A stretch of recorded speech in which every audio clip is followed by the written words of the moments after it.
then you can actually be thoughtful about it, and that is a huge advantage. The vast majority of investors, it seems, tend to be the ones that panic in the downturns, get over elated, and when markets are doing well.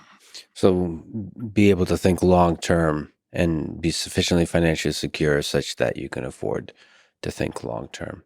Yeah, Buffett is the ultimate long-term thinker, and just the decisions he makes, the consistency of the decisions he's made over time, and fitting into that sort of long-term framework is a very, very educational. Let's put it that way for learning about this business.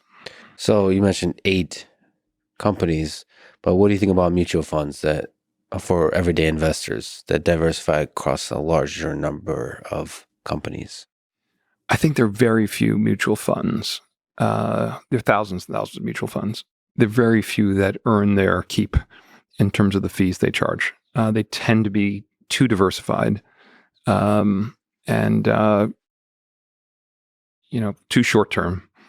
And you're often much better off just buying an index fund. And many of them perform. They look.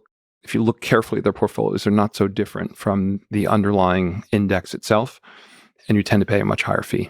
Now, all of that being said, there's some very talented mutual fund managers. A guy named Will Danoff at Fidelity's had a great record over a long period of time. The famous Peter Lynch, Ron Barron, another great long-term growth stock investor.